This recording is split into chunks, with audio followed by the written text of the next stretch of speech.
제가 가진 성경 신약 144페이지입니다. 요한복음 2장 1절부터 11절까지 말씀을 한 절씩 교독하도록 하겠습니다. 사흘째 되던 날 갈릴리 가나에 혼례가 있어 예수의 어머니도 거기 계시고 포도주가 떨어진지라 예수의 어머니가 예수에게 이르되 저들에게 포도주가 없다 하니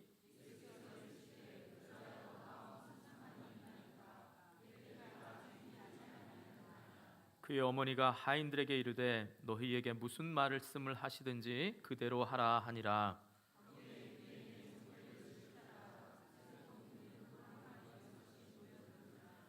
예수께서 그들에게 이르시되 항아리에 물을 채우라 하신즉 아귀까지 채우니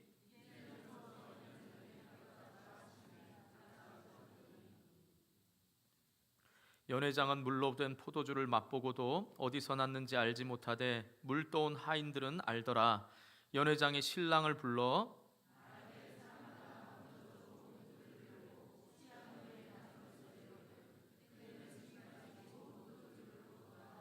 함께 예수께서 이 첫 표적을 갈릴리 가나에서 행하여 그의 영광을 나타내심에 제자들이 그를 믿으니라. 아멘. 우리 옆에 분들 이렇게 축복하면서 인사하겠습니다. 예수님은 당신을 위해서 표적을 행하십니다. 예, 이제 긴 축복도 참 잘하십니다. 한 번 더 축복하겠습니다. 이해가 안 가도 순종하시기 바랍니다. 네. 현대인들은 기적이라는 단어를 좀 쉽게 받아들이지 못하고 있는 것 같습니다. 왜냐하면 과학과 문명의 발달이 우리에게 기적이라는 단어를 좀 생소하게 만들었는지도 모르겠습니다. 그럼에도 불구하고 우리의 일상에서 종종 기적과도 같은 일들이 일어나곤 합니다. 그런데 중요한 것은 모든 기적이 하나님으로부터 온 것이 아니라는 사실을 우리는 꼭 유념해야 됩니다. 예를 들면 사람의 잠재적인 능력이 기적을 불러올 수가 있습니다. 어떤 가녀린 엄마가 차를 아이와 함께 운전하고 가다가 그만 불의의 사고를 당합니다. 그때에 엄마에게서 말할 수 없는 힘이 솟아서 이 차를 들어서 아이를 구해냈다라는 기사를 접해 보셨을 겁니다. 물론 그 차가 큰 차냐 작은 차냐는 둘째치고 어쨌든 인간의 마음속에 엄마로서의 잠재적 능력이 나타나는 것을 우리는 기적이다라고 말합니다. 또 한 경우는 사탄이 역사하는 경우입니다. 여러분 혹시 어릴 적에 이 무당이 작두 타는 거 혹시 보셨습니까? 그것은 가짜가 아닙니다. 애들은 가라 이러는 약장수가 아니고요. 진짜로 굿하는 사람들에게 있어서는 정말 사탄의 힘을 빌어서 그 놀라운 일들을 하게 됩니다. 오늘날에도 굿을 하거나 아니면 어떤 미신적인 부적을 통하여서 사탄이 역사하는 기적도 분명히 있습니다. 그러나 이런 것들과는 구별되는 살아계신 하나님께서 하시는 일, 또 그 살아계신 하나님의 아들이신 예수 그리스도가 베푸시는 기적, 이것이 바로 우리가 기대해야 될 기적인 줄 믿습니다. 바로 우리는 이 기적을 사모하면서 살아가는데 특별히 요한복음에는 7가지 기적을 소개했다라고 지난주에 말씀을 드렸습니다. 지난주 말씀을 못 들으신 분들은 꼭 블로그를 통하여서 말씀을 다시 보셔야 됩니다. 그래서 요한복음 전체를 이해하시고 따라오셔야 오늘부터 시작되는 7가지 기적을 통해서 예수님이 무엇을 원하시는지를 조금 더 잘 깨달을 수가 있는 것입니다. 자, 흥미로운 것은 모든 기적은 보면 이적 혹은 기적이라는 말로 표현을 합니다. 그런데 오늘 예수님께서 베푸신 기적을 향하여서 11절에 보면 한번 11절 보시기 바랍니다. 예수께서 이 첫 뭐를 표현하시죠? 표적을 행하셨다라고 그렇게 말씀하고 있습니다. 자, 표적이라는 단어는 뭐냐라고 하면요, 신호, 표시란 뜻입니다. 그러니까 사인, 마크라는 뜻입니다. 그러니까 쉽게 말해서 우리가 일상적으로 쓰는 기적이라는 말은요, 그러니까 신기한 일, 그냥 단순히 어떤 놀라운 일이 일어났을 때 기적 이렇게 씁니다. 그래서 미러클이라고 씁니다. 영어로 표현하면 미러클, 그냥 단순히 놀라운 일이 일어났다 이럴 때는 그냥 기적 이렇게 표현합니다. 그러나 표적이라는 말은 사인, 마크란 뜻입니다. 그러니까 하나님께서 기적을 통하여서 하나님의, 예수님의 하나님 되심과 그 예수님이 구세주 되심을 표시하기 위한 사인이다, 이 말인 겁니다. 그래서 우리가 지난주에 살펴본 대로 요한복음 20장 30절과 31절에 보면 이 요한이 요한복음을 쓴 목적은 수많은 기적이 있지만 그 수많은 기적이 이 책에 기록하려면 모자르지만 특별히 7가지 기적을 말한 것은, 쓴 것은 뭐냐? 바로 예수님이 하나님 되셨다는 것과 그 예수님을 믿는 자에게 영생을 주신다는 그 목적을 위해서 바로 이 7가지 기적만 소개하고 있다라는 사실입니다. 그러니까 사람이 일어날 수 있는 기적, 사탄이 할 수 있는 이 기적, 우리는 이것을 보고 놀랄 게 아니라 정말 그 기적 가운데서 하나님의 하나님 되심과 예수님의 구세주 되심의 이 표적, 이 사인을 우리가 밝히 깨달을 수 있기를 주님의 이름으로 축복합니다. 그래서 이 시간에 우리 가나의 혼인잔치를 통하여서 이 물을 포도주로 바꾸신 이 표적을 통하여 예수님의 하나님 되심과 예수님의 구세주 되심이 꼭 깨달아지는 은혜가 있기를 축복합니다. 혹시라도 이미 그 은혜를 깨닫고 믿어주신 분들이 계시다면 이 예수님께서 오늘 우리를 초청하셔서 이곳에서 베푸시는 풍성한 은혜를 경험하는 복된 시간이 되기를 주님의 이름으로 축복합니다. 자, 먼저 우리가 알아야 될 것은 예수님만이 풍성한 잔치를 베푸실 수 있다라는 것을 깨달아야 됩니다. 누구만이 풍성한 잔치를 베푼다고요? 예수님만이 풍성한 잔치를 베풀 수가 있습니다. 1절과 2절에 보면 예수님과 제자들이 지금 혼인 잔치에 초대를 받습니다. 그런데 1절 끝에 보면 예수의 어머니 누구도 있다고요? 마리아, 표시는 하지 않았지만 예수의 어머니도 거기 계시고라고 말씀합니다. 흥미로운 것은 여기 계시고라는 말이 미완료 시제로 쓰였습니다. 그러니까 미완료라는 거 우리 성도들 잘 알죠? 아직 완료가 안 된 겁니다.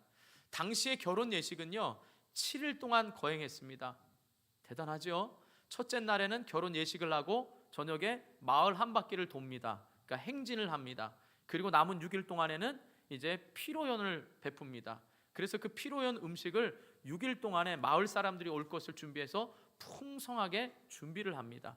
그러니까 마리아가 여기에서 계시고라는 말은 뭐예요? 지금 그 일주일간의 기간 동안에 계속해서 마리아는 머물렀다라는 것입니다. 우리가 나중에 이제 살펴보겠지만 지금 예수님이 초대받을 때는 끝날 지금 예수님이 잔치에 초대를 받으신 겁니다. 그러니까 첫째 날부터 오신 게 아니고요. 마지막 날 오셨고 그 마지막 날 초대받아서 왔는데 마리아는 언제부터 있었다고요? 첫날부터 계속 있었다라는 겁니다. 이것을 통해 우리가 짐작할 수 있는 건 아마도 이 혼주와 가까운 친척 관계이기 때문에 일찍부터 와서 이 일을 돕고 있었다라고 말할 수가 있는 겁니다. 그래서 지금 예수님이 이 물이 포도주가 없는 이 사건에 대해서 마리아가 적극적으로 나서는 것을 볼 수가 있습니다. 자, 아무튼 지금 마리아는 처음부터 와가지고 계속 이 일을 돌보고 있습니다. 그리고 제가 앞서 말씀드린 대로 지금 6일 동안의 이 피로연에 정말 음식을 잔뜩 아마 준비해놨을 겁니다. 그런데 안타깝게도 3절에 보면 뭐가 떨어졌다고요? 뭐가 떨어졌다고요? 포도주가 떨어졌다라고 말씀합니다. 사사기 9장 13절에 보면 하나님과 사람을 기쁘게 하는 것이 포도주다라고 말씀합니다. 또 시편 104편 15절에 보면 포도주는 사람을 기쁘게 한다라고 말씀합니다. 유대의 랍빈 문서에도 보면 포도주는 기쁨의 상징이고 결혼식의 거룩성을 상징하는 바로 그런 음식으로 나와 있습니다. 그러니까 결혼식에 있어서 포도주는 반드시 필요한 음식이다라는 것입니다. 그런데 그만 이 포도주가 떨어졌다라는 겁니다. 자, 가나안 혼인 잔치에서 포도주가 떨어진 것은 바로 이 세상이 아무리 준비하고 아무리 잘 계획돼 할지라도 그것으로 모든 것을 풍족하게 채워주지 못한다라는 것을 상징적으로 말씀합니다. 여러분, 우리나라 풍습에는 어떻습니까? 모든 잔치에 먹을 것이 어떻게 되죠? 모자라야 됩니까? 남아야 됩니까? 남아야 되죠. 여러분, 그게 낭비다라고 생각하면 정서상으로 이 정서적인 겁니다. 문화입니다. 뭐 사람의 개인적인 이 습성에 따라 성향에 따라 음식은 꼭 맞게 해야 된다 이러지 마시고 잔치집에 우리나라의 보통의 그 문화는 어떻게 되죠? 모든 사람에게 풍성하게 나눠주는 겁니다. 마찬가지로 이스라엘도 풍성한 잔치를 준비하려고 했습니다. 그런데 그만 사람의 기분을 제일 좋게 만드는 포도주가 떨어진 겁니다. 그러면 여러분, 신랑과 또 신부의 마음은 어떻겠습니까? 새 출발하는 데 있어서 굉장히 안타까울 거고 송구스러울 겁니다. 또 혼주인 부모님의 마음은 마을 사람들 불러놓고 포도주가 없다라는 것은 굉장히 안타까운 그런 현실이 될 수밖에 없는 겁니다. 바로 이게 오늘날 우리에게 있어서 예수님이 그 현장에 계시지 않았다면 그 잔치가 바로 그렇게 안타까운 모습으로 인생이 출발할 수밖에 없는 그 현장에 예수님이 계셔서 풍성함을 채워주셨다, 이 말인 겁니다. 우리의 삶이 아무리 우리가 인생을 계획할지라도 잠언에 보면 우리의 걸음을, 인생의 계획을 인도하시는 분은 하나님이시라 그러셨습니다. 그러니까 우리가 아무리 지혜롭게 인생을 100세까지 준비할지라도 우리의 풍성함에는 반드시 부족함이 찾아올 수밖에 없다라는 것입니다. 우리가 건강을 위해서 열심히 운동하지만 그 운동으로 인하여서 반드시 모자름이 있다라는 겁니다. 우리가 물질을 열심히 추구하지만 그 물질에도 반드시 우리에게 채워주지 않는 부족함이 있다라는 겁니다. 마치 포도주가 아무리 많을지라도 그 포도주를 우리가 먹으면 어떻게 되죠? 포도주가 소비가 됩니다. 그러면 언젠가 포도주는 반드시 끝이 나게 돼 있습니다. 왜냐하면 우리 인간이 끊임없이 먹기 때문이요. 그러나 요한복음 4장에 보면 뭐라고 합니까? 예수님이 수가성 여인을 만난 다음에 내가 주는 물을 마시면 그 배에서 생수의 강이 흘러서 영원히 목마르지 않겠다라고 말씀합니다. 그러니까 예수님만이 진정한 우리의 잔치자리에서 풍성함을 주시는 분임을 꼭 깨달을 수 있기를 주님의 이름으로 축복합니다. 그렇기 때문에 예수님이 없는 인생의 출발은 아무리 좋은 계획을 세울지라도 모자람과 부족함의 상태라는 것을 꼭 깨달으셔야 되는 겁니다. 그렇기 때문에 사랑하는 성도 여러분, 예수님 없는 인생은 허무합니다. 예수님 없는 인생은 처음에는 좋은 것 같지만 결과는 반드시 부족함과 결핍으로 끝나게 되어 있습니다. 사랑하는 성도 여러분, 매주 오실 때마다 예수님이 주시는 이 풍성함의 은혜를 누릴 수 있기를 주님의 이름으로 축복합니다. 그렇기 때문에 여러분이 세상에 나가서 내 삶이 비록 현실은 부족해 보일지라도 예수님 때문에 저와 여러분의 삶이 풍성함을 깨달으시고 날마다 그 풍성함의 은혜 가운데 거하실 수 있기를 주님의 이름으로 축복합니다. 자, 두 번째 우리가 깨달아야 될 게 뭐냐라고 하면 예수님만이 물을 포도주로 변화시킬 수가 있다라는 사실입니다. 누구만이 변화시킬 수 있다고요? 예수님만이 변화시킬 수가 있는 것입니다. 자, 앞서 말씀드린 대로 당시의 관습으로는 혼인잔치에 포도주가 떨어졌다는 건 굉장히 심각한 상황입니다. 그래서 가까운 친척인 이 마리아가 이 사실을 먼저 알고 이제 예수님께 부탁을 합니다. 저들에게 포도주가 없다 하니, 이렇게 3절에 부탁을 합니다. 그런데 예수님의 말씀이 참 특이하게 말씀하십니다. 좀 이해가 안 갈 말씀을 합니다. 우리 4절 말씀 한번 읽어보겠습니다. 예수님처럼 한번 말씀해 보겠습니다. 4절 다 같이 읽겠습니다. 시작.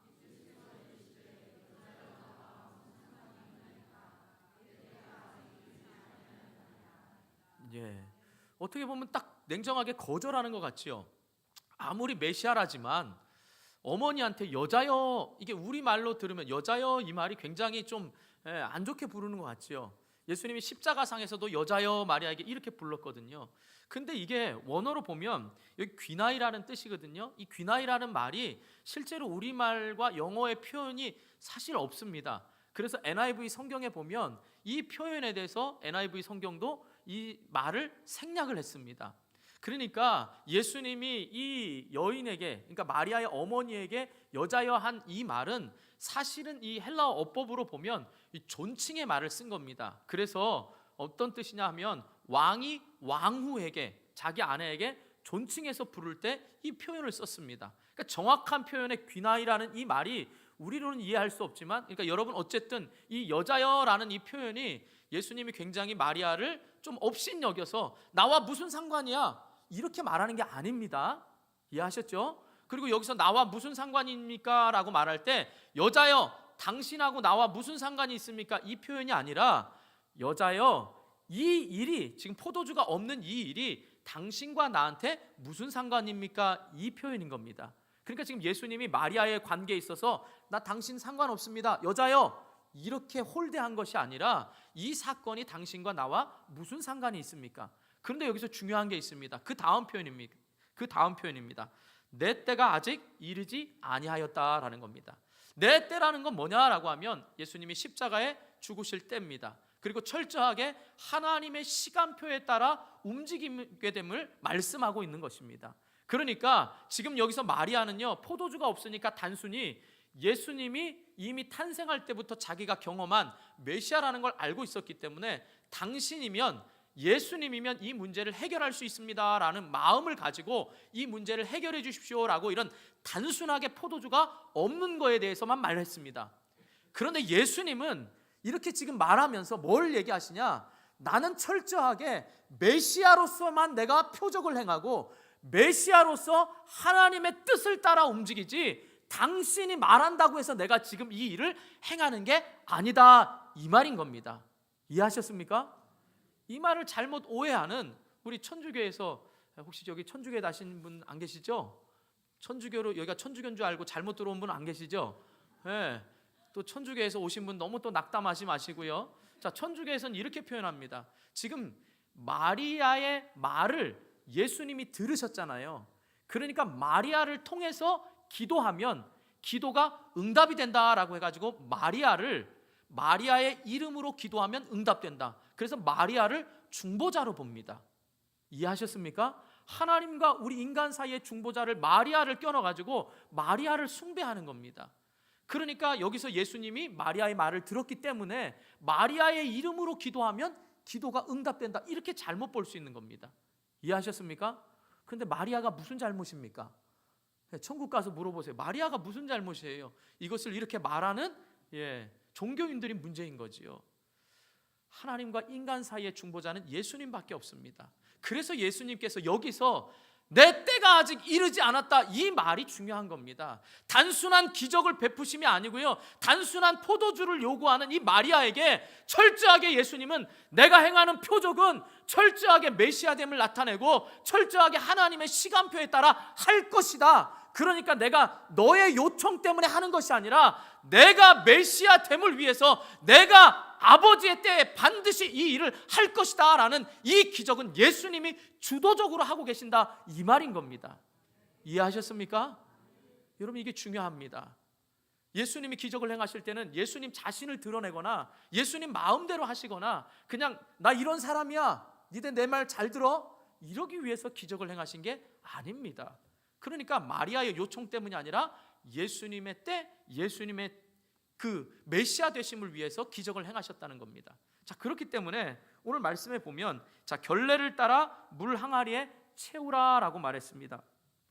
자, 여기서 6절에 보면 유대인의 정결 예식에 따라 두세 통 드는 돌 항아리 6에 놓였는지라 그랬죠. 그리고 거기에 물을 채우라, 이렇게 예수님이 말씀합니다. 여기서 정결 예식을 따라라는 말은 뭐냐면, 자, 우리는 밖에서 이제 황사가 오늘까지 심하다 그러죠. 그러니까 밖에 나갔다 오면 손 씻고 세수하고 이렇게 시키죠. 우리가 손 씻는 건 뭐죠? 깨끗하기 위해서 하는 거죠. 그런데 이스라엘 백성들에겐 단순히 손 씻는 게 깨끗한 게 아니고요, 정결 의식과도 같습니다. 그러니까 우리 청결해야 돼, 이 청결의 개념이 아니라요, 손 깨끗이 씻어야 돼가 아니라 불결한 세상으로부터, 죄로부터 깨끗게 씻는 정결 의식적인, 제의적인, 제사와도 같은 제의적인 성격이 있다, 이 말입니다. 제가 2000년대에 성지순례를 가게 됐습니다. 신대원을 졸업하면서 졸업 여행으로 갔을 때, 아직도 그때 당시입니다, 이스라엘의 2000년대에는 호텔마다 이런 물 항아리가 있었습니다. 돌 항아리가. 그래서 그들은 단순히 나갔다 외출하면 들어오면 어떤 손을 깨끗이 하는 청결 행사가 아니라 바로 밖에 외부로부터의 죄로부터의 정결케 되는 의식을 행했다는 겁니다. 근데 오늘 우리가 봐야 되는 중요한 말씀은 뭐냐? 이 돌 항아리에 물을 가득 채웠다라는 겁니다. 그 말은 뭐냐? 이 물이 포도주로 바뀔 때에 그 다른 어떠한 것도 섞이지 않고 온전히 물만 포도주가 됐다라는 겁니다. 이해하셨습니까? 그 물에 무엇인가를 타서 포도주로 변화시킨 게 아니고요, 물에서 포도주라는 전혀 다른 본질적인 변화가 이루어졌다, 이 말입니다. 자, 이게 왜 중요하냐? 지금 예수님께서는 내 때, 내가 주도적으로 이 역사를 할 건데 물이 포도주 된 것은 누구만 할 수 있느냐? 창조주 대신 예수님만이 이 일을 가능하게 하는 겁니다. 여러분, 뭔가를 발전시키거나 뭔가를 타서 더 진하게 만들 수 있는 건 사람이 할 수 있습니다. 그러나 물이라는 자체를 본질적으로 포도주로 만드는 것은 창조주이신 하나님, 바로 하나님 대신 예수님만 이 일을 가능하게 하는 겁니다. 그러니까 이 말은 즉 뭐냐? 물을 포도주로 변화시킬 수 있는 분은 예수님밖에 없고, 이 예수님이 물을 포도주로 변화시켰기 때문에 바로 예수님만이 창조주가 되심을 나타내기 위해서 이 일을 행하셨다라는 겁니다. 그러니까 단순히 잔치집에 포도주가 없어서 이 잔치집을 위해서, 이 결혼하는 신랑 신부를 위해서 이 일을 행한 것이 아니고요, 예수님의 하나님 되심을 위해서 이 일을 행하셨다는 것을 꼭 잊지 마시기를 주님의 이름으로 축복합니다. 이것을 우리에게 적용하자면 이렇습니다. 여러분, 물은 아무 색도 없습니다. 아무 맛도 없고요, 아무 향도 없습니다.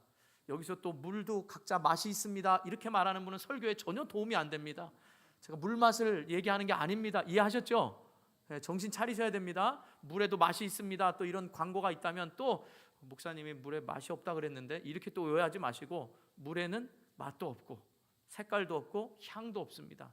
그러나 포도주가 되었다는 본질적인 변화는 그 물이 색깔을 가지게 되고 향을 가지게 되고 그것이 맛을 내게 됐다라는 겁니다. 물과 같은 저와 여러분이, 아무런 가치도 없던 저와 여러분이 예수님 때문에, 예수님의 말씀에 따라 저와 여러분이 가치 있는 존재가 되고 영향력 있는 존재가 됐다는 사실입니다. 할렐루야. 이것은 창조주이신 하나님만이 하실 수 있고 예수님을 통해서만 우리의 본질이 바뀔 수 있는 겁니다. 죄인된 우리가, 악한 본성을 가지고 있는 우리가 새 사람이 되고 하나님을 찬양할 수 있는 하나님의 자녀가 되었다는 사실은 예수 안에서만 이 일이 가능하다라는 사실입니다. 할렐루야. 그러므로 여러분 예수 안에 있다면, 예수님을 믿는다면 여러분도 새로운 피조물이 될 것을 기대하실 수 있기를 주님의 이름으로 축복합니다. 그래서 우리 원당교회에 출입하는 모든 사람들마다 어떠한 사람이든지 우리 교회에 들어와서는 복된 만남, 예수님을 만남을 통하여서 그 인생의 색깔이 있어지고 그 인생의 맛을 내고 그 인생의 영향력 있는 인생으로 바뀌게 되는 역사가 일어나기를 주님의 이름으로 축복합니다. 여러분들이 그 첫 증인들입니다. 그래서 새 가족이 올 때마다 그들이 헌 가족이 돼서 그렇게 새 사람으로 변하는 것들을 저와 여러분이 증인으로서 함께 할 수 있기를 축복합니다. 자, 마지막으로 이제 예수님은 우리의 믿음과 순종을 통해 표적을 보이신다라는 것입니다. 자, 물을 포도주로 만드는 놀라운 기적은 예수님 혼자서도 할 수 있습니다. 말씀만 하시면. 우리 일부에는 그 찬양을 드렸는데요. 예수님이 말씀하시니 물이 변하여 포도주 됐네. 이 찬양 해보셨죠? 주일학교를 좋은 데 나와야 됩니다. 어렸을 때부터 예수님의 말씀을 이렇게 가르쳐서 말씀대로 하면 된다, 이 순수할 때부터 말씀으로 창조하신 예수님을 강조하기 위해서 예수님이 말씀하시니 물이 포도주 됐네. 예수님 예수님 이러잖아요. 예수님이 말씀하시니 죽은 나사로가 살아났다네. 아시죠? 모르시는 분들은 우리의 친근한 이웃인 네이버를 통해서 찾아보세요. 예수님이 말씀하신입니다. 제목이. 예수님이 말씀하시면 이 일이 일어납니다. 그런데 왜 예수님이 스스로 안 하시고 우리 인간을 사용하셨냐? 예수님은 그 하시는 일들에 우리와 함께 동역하시고 우리의 믿음과 순종을 통해서 역사하시는 것을 기뻐하신다라는 사실입니다. 자, 여기서 마리아가 왜 믿음이 있었냐라고 하면요, 마리아가 처음에 이야기할 때는 당연히 지금 가까운 친척이니까 이 사실을 알고 예수님께 부탁을 했습니다. 이때의 믿음은 단순한 겁니다. 메시아됨을 나타내 주십시오 이게 아니라 포도주가 없기 때문에 말한 겁니다. 그래도 그 마음 가운데는 예수님이면 해결할 수 있다라는 그 믿음이 있는 겁니다. 우리의 모든 문제에도 우리가 메시아됨을 우리는 모릅니다. 예수님, 이 기적을 통해서 여러분의 가정이 어렵거나 여러분의 형편이 어렵거나 여러분의 건강이 어려울 때 예수님 치료해 주세요, 해결해 주세요, 풍성하게 해 주세요, 이 말 속에는 예수님의 메시아됨을 나타내 주세요 이 말이 없을지 모릅니다. 단순히 우리의 필요를 채워달라고 말할 수 있습니다. 그런데 그 믿음을 가져오셔도 됩니다. 중요한 건 예수님이 메시아됨을 나타내시길 원하신다 이겁니다. 우리에게 포도주를 원하지만, 우리는 포도주를 원한다 그러지만 예수님은 메시아됨을 원하시는 겁니다. 그래서 이 마리아의 믿음을 쓰신 겁니다. 그 마리아가 어떻게 말합니까? 이제 하인들에게 너희에게 무슨 말씀을 하시든지 그대로 하라. 바로 이 믿음을 말씀합니다. 자, 그런데 흥미로운 것은 뭐냐라고 하면 여기서 하인들이라는 이 말이 있잖아요. 근데 하인들이라는 단어가 헬라어에도 두 가지가 있습니다. 첫 번째는 노예, 종, 철저하게 주인에 의해서 철저하게 지배받는 이 종, 노예라는 그런 뜻이 있습니다. 그게 바로 둘로스입니다. 그런데 여기서 쓰인 이 요한이 쓴 이 하인이라는 말에는 디아코노스라는 말을 썼습니다. 이것은 바로 협조자라는 겁니다. 영어로 말하면 서번트라는 얘기죠. 그러니까 단순히 노예, 슬레이브, 노예가 아니고요, 서번트라는 얘기입니다. 그러니까 뭐 먼 친척이 됐던 아니면 누가 됐던 친구가 됐던 친구의 친구가 됐던 지금 어떻게 해요? 스스로 이 일을 도와가고 있는 사람입니다. 그러니까 마리아가 뭐라고 말하죠? 이 거부할 수 있잖아요. 당신이 뭔데 나한테 이런 일을 시키냐 이렇게 말할 수 있잖아요. 그러니까 마리아가 한 번 더 이분이 말씀하시는데 무엇을 말씀하시는지 그대로 하라라고 말했습니다. 자, 그럼에도 불구하고 여러분 같으면 어떻겠습니까? 지금 포도주가 없어요. 이 사실을 알고 있습니다. 그런데 가서 예수님은 물 떠오라는 겁니다. 그냥 물도 아니고 지금 재의식을 할 수 있는, 손을 정결하게 하는 재의식을 하는 이 물을 떠오라는 겁니다. 거의 잔치는 마지막 날입니다. 그러면 다 손을 씻고 재의식을 하고 들어간 사람들입니다. 그러니까 여기에 필요한 물은 아무것도 아닙니다. 오히려 뭐 창고에 있는 아니면 그 물을 떠다, 이것도 이해가 안 가는 일이지만 지금 들어가면서 입구에 재의식을 하고 있는 이 물을 떠오라는 건 납득이 안 가는 겁니다. 여러분 같으면 어떡하겠습니까? 포도주가 필요한데 물 떠와라 이러면 여러분 물 떠오 계시겠습니까? 네 이러겠습니까? 분명히 말한 노예가 아닙니다. 노예 같으면 주인이 하라는 대로 해야 합니다. 그렇지 않으면 바로 죽이거나 아니면 팔아버려도 아무런 할 말이 없습니다. 그러니까 철저하게 순종을 해야 됩니다. 그런데 여기 있는 사람은 협조자인 겁니다. 아무리 마리아가 말했더라도 말 안 들을 수 있잖아요. 그렇죠? 그렇죠? 그런데 말을 듣습니다. 그 말이 얼마나 철저한 순종이었냐? 아구까지 부었다라는 겁니다. 예수님이 물 떠라와 했을 때 뭐 이런 걸 시켜. 저 사람 누구야 도대체? 누가 데려왔어?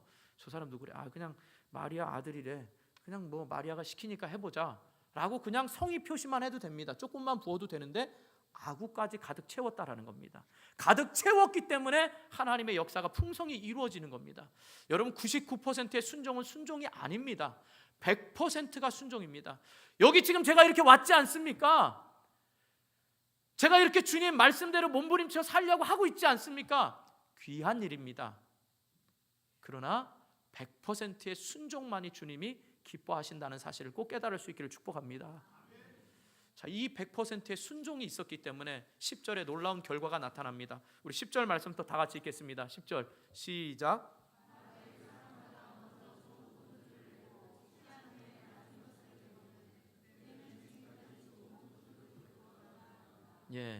대부분 잔치예요. 처음에는 사람이 술을 먹지만 나중에는 술이 사람을 먹지요. 취합니다.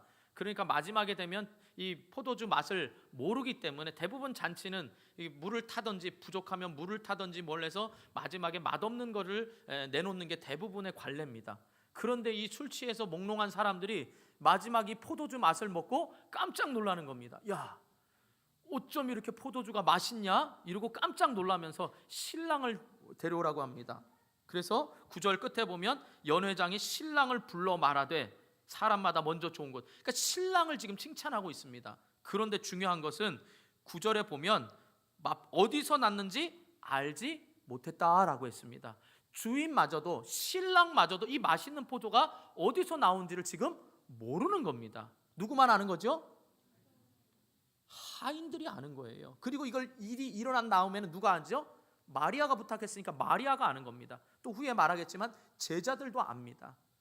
그러니까 결국 지금 자기 신랑이 칭찬받고 있습니다. 처음에는 포도주가 다 떨어져서 근심된 일이 있었지만 사실은 주인은 떨어진 것도 모릅니다. 신랑은 모릅니다.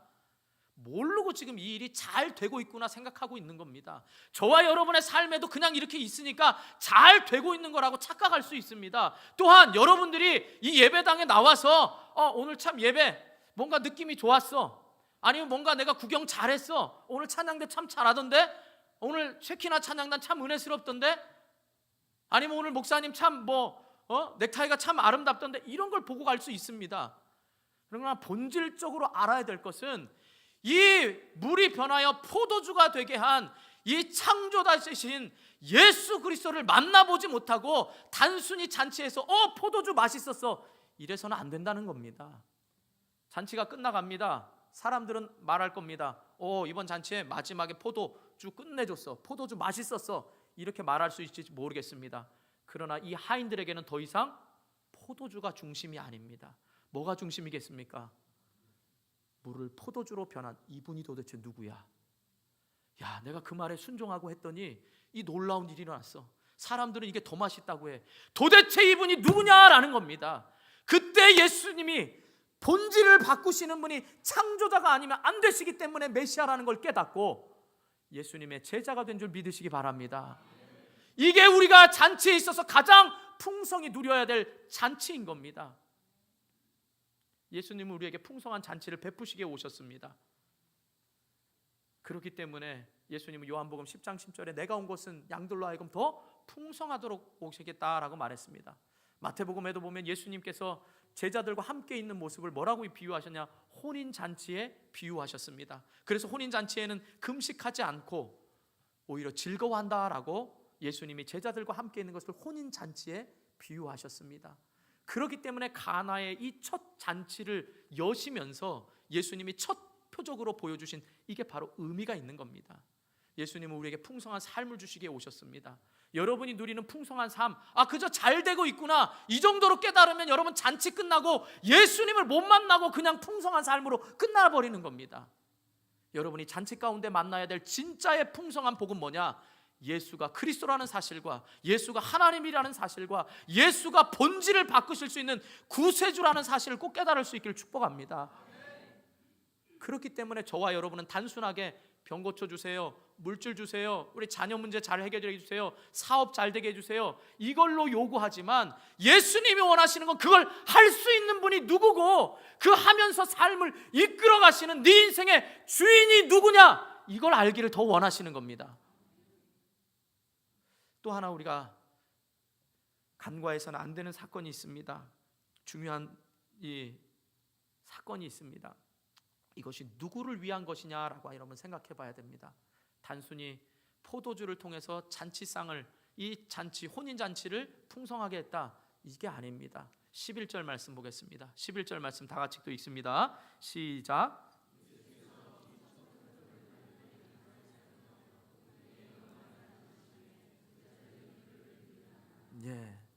분명히 이 첫 표적은 혼인잔치에서 하나님의 영광을 나타내신 겁니다. 그런데 그걸 누구가 믿었다고요? 제자들이 믿었습니다. 자, 오늘 1절 말씀 보시기 바랍니다. 1절에 보면 갈릴리 가나 혼례가 있어서 거기 계실 때 초청된 데가 언제라고요? 언제예요? 사흘째입니다. 사흘째. 언제로부터 사흘째냐라고 하면 1장 40절에서 45절에 보면, 자, 예수님께서 제자들을 부르십니다. 빌립, 안드레, 나다나엘, 베드로가 이제 예수님을 쫓습니다. 그물을 다 버려두고, 배도 버려두고, 형제들도 버려둡니다. 갈릴리 나사렛에, 이 갈릴리 마을의 촌구석에 어부하고 있던 이 사람들, 이 형제들이 이제 당시에는 어떻게 죠? 훌륭한 선생 랍비를 만나고 그 랍비 밑에서 제자가 돼서 공부하는 것이 굉장히 가문의 영광입니다. 그것이 자랑할 만한 것입니다. 그러니까 예수님의 놀라운 사건, 고기 많이 잡으라, 깊은 곳에 가서 고기 잡아라 할 때 고기를 잡은 겁니다. 이 사건 아시죠, 우리가? 자, 그럴 때 이제 부르시는 그 사건 전에 예수님에게 요한이 먼저 이제 이야기를 합니다. 그래서 다 제자들이 지금 만나는 장면이에요. 근데 동생 얘기 듣고 형제 얘기 듣고 지금 예수님을 따라가기로 결심을 한 겁니다. 근데 이들 마음속에서는 어떨까요? 야, 우리가 배도 버리고 다 버렸어. 어떻게 될까? 이분 진짜 우리가 생각하는 그분 훌륭한 분 맞겠지? 이분 정말 놀라운 분일 거야. 야, 우리가 다 버리고 쫓았는데 이거 아니면 어떡하지? 이런 반신반의하는 의심도 있었을 거라는 거죠. 그런데 예수님은 가나의 혼인잔치를 통하여서 예수님의 메시아됨을 그들에게 보여주셨고, 내가 너희와 함께 있는 것이 이렇게 풍성한 삶을 주기 위함이다. 너희가 버린 그 버림으로 너희가 부족한 것이 아니라 너희가 버린 그 버림 때문에 나와 함께 있으면서 풍성해질 거야. 그리고 봤지? 하인들이 순종하면서 채웠던 것처럼 너희가 이제 내 말을 듣고 너희가 내 안에 거하면 풍성한 열매를 거둘 거야. 너희의 삶에는 이제 내 말씀대로 행하기만 하면 놀라운 표적을 너희에게 보여줄 거야. 할렐루야. 이걸 보여주기 위해서 첫 기적을 가나의 혼인잔치를 행하신 거고, 이 기적은 단순히 포도를 만져서 연회장에 있는 사람이 아니라 오늘 저와 여러분 예수를 따르겠다라고 고백하면서 믿음이 흔들리고 있는 저와 여러분에게 주님은 표적을 보여주신 거자라는 말씀입니다. 사랑하는 성도 여러분, 예수 믿는 거 힘드시죠? 힘들어야 됩니다. 세상과 다르니까 힘들어야 됩니다. 세상의 가치관을 쫓아가는 것이 아니니까 힘들어야 됩니다. 예수님이 나를 사랑하시나 안 사랑하시나 어려움이 있을 때마다 이런 의심도 있을 수 있지요. 예수님 나에게 왜 이러십니까? 말할 수 있죠. 예수님 제가 99% 순종했지 않습니까? 99% 순종하면 이 정도쯤은 해줘야 되지 않겠습니까? 이렇게 말할 수 있습니다. 그러나 예수님 그러지 않습니다. 예수님이 저와 여러분에게 원하시는 건 내가 구세주, 내가 너를 구원한 그 구원 때문에, 내가 너에게 주는 매주의 이 풍성한 예배, 이 축복이 무엇을 위한 것이냐라는 겁니다. 네가 가는 그 삶, 내가 함께하니까 풍성한 삶이 될 거야. 포기하지 마. 넌 내 말씀대로 행하면 내가 너를 통하여 표적을 나타낼 거고, 너를 통하여 수많은 사람들이 내가 하나님됨과 내가 구세주됨을 너를 통하여 나타낼, 너는 축복의 통로야. 그러니까 너 여기서 비실비실하게 있지 말고 다시 힘 얻어. 내가 너와 함께 할 거야. 나는 영원 전부터 있었고 영원까지 있는 그런 하나님인 걸 내가 말해줬잖아. 나 따라오는 거 힘들지? 걱정하지 마. 내가 너에게 표적을 보여줄 때마다 이 믿음을 줄 거야. 이 믿음으로 나와 함께 내가 이 땅에서 하고자 했던 이 일을 나와 함께 해주지 않겠니? 라고 주님은 우리에게 말씀하시는 겁니다. 사랑하는 성도 여러분, 단순히 물이 변하여 포도주가 돼서 혼인잔치를 축하하러 오신 예수님으로 보지 마시기 바랍니다. 단순히 우리의 필요한 것을 채워주시는 정도의 그런 어떤 기적을 베푸는 어떤 한계를 뛰어넘는 단순한 기적으로 보지 마시고, 저와 여러분의 삶에 구세주가 되시고 하나님이 되셔서 지금도 살아계셔서 우리와 함께 하시며 우리에게 풍성함을 베풀어 주시는 그 예수 그리스도가 우리를 통하여 일하시기를 원하신다는 사실을 꼭 잊지 마시고, 저와 여러분의 순종과 믿음을 통하여 주님의 사역을 풍성케 하는 아름다운 선한 도구로 쓰여질 수 있기를 주님의 이름으로 축복합니다. 이러한 선한 도구로 우리 교회가 사용되어지기를 축복합니다. 우리 말씀 생각하면서 기도하겠습니다. 하나님, 제 삶이 힘들 때마다 왜 내 이 기도의 제목을 안 채워주시나 이것만 생각했는데, 주님이 우리에게 보여주시기 원하는 표적은 내가 너를 구원한 메시아라는 사실과 내가 너의 하나님됨을 주님은 원하십니다. 그리고 내가 너와 함께 있기 때문에 너는 풍성한 삶을 살 거야 라고 약속해 주십니다. 세상의 풍성함이 아니라 하나님이 채워주시는 영원한 목마르지 않는 채워줌, 그것을 우리에게 약속하고 계십니다. 그러면서 우리를 축복의 통로로 사용해 주시기를 원하십니다. 그 하나님 앞에, 하나님, 저에게 일어나는 많은 은혜와 감사, 그것이 하나님을 찬송하고 그 하나님의 아들 예수 그리스도를 보내신 그 하나님의 사랑에 늘 감격하면서 감사함으로 살아갈 수 있게 해달라고, 여러분이 말씀 생각하면서 주님 한번 부르고 간절히 기도하도록 하겠습니다.